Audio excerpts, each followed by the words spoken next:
Corona మరి corona టైంలో కూడా ప్రజలందరికీ సేవలు అందించిన నాయకులు వైఎస్ఆర్సీపీ నాయకులు, మన సర్పంచులు కానీ, ఎంపీటీసీ కానీ, ఎంపీపీ కానీ, జడ్పీటీసీ కానీ, ఎమ్మెల్యేగా నేను కానీ, అలా గడప గడపకు తిరిగి ప్రభుత్వాన్ని మీద తీసుకొచ్చిన నాయకులు, ఎలాంటి లంచాలు లేకుండా, ఎలాంటి రికమెండేషన్లు లేకుండా.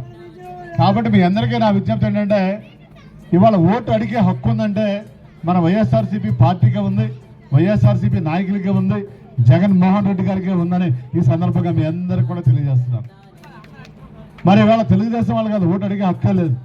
ఎందుకంటే 5 సంవత్సరాల్లో వాళ్ళు ఉన్నప్పుడు అన్ని కబ్జాలు, ఆరోపణలు, అవినీతి ఆరోపణలు, ఎక్కడ ఏ భూమి దొరుకుద్దా, ఎక్కడ ఏ కొండ దొరుకుద్దా అనే తప్పనిచ్చి ఏ గ్రామానికి ఏ మంచి చేయాలి, ఏ వరకు మంచి చేయాలనే ఆలోచన లేదు రాజు కూడా వాళ్ళకి.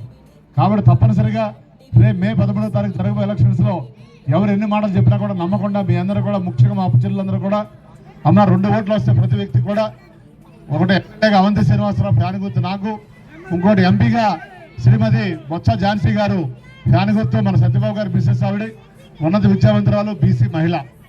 సో మనకేదైనా పని ఉంటే సత్యబాబు గారితో మనం ఏమి వెళ్ళవసరం లేదు, జస్ట్ ఫోన్ చేసి చాలు, పనిచేసే మంచి వ్యక్తి అని. అలాంటి వ్యక్తికి మరి మనం ఓటు వేసుకుంటే మన ప్రాంతవాసి, మన బీసీ మహిళ, మన బంధువు ఆవిడ మనకి ఏ సమస్య ఉన్నా కూడా చేస్తారని చెప్పని మీ అందరూ కూడా చెప్పారు. వీళ్ళ టైంలోకి రాలేదు, ఇలా రావాల్సింది. ప్రతి పంచాయతీ కూడా తిరిగారు ఆవిడ. కాబట్టి ఎమ్మెల్యేగా అవంతి శ్రీనివాసరావు ఫ్యాన్ గుర్తు, ఎంపీగా శ్రీమతి బొత్స ఝాన్సీ గారి ఫ్యాన్ గుర్తు ఇచ్చి మీ గ్రామం నుంచి అత్యధిక మెజార్టీ ఇవ్వాలని మీ అందరూ కూడా తెలియజేసుకుంటూ, ఎన్నికల బ్యాలెట్ నందు వరుస సంఖ్య 4లో ఉన్న ఫ్యాన్ గుర్తుపై బటన్ నొక్కి ముత్తంశెట్టి శ్రీనివాసరావు గారికి అఖండ విజయం అందించాల్సిందిగా కోరి ప్రార్థిస్తున్నాం.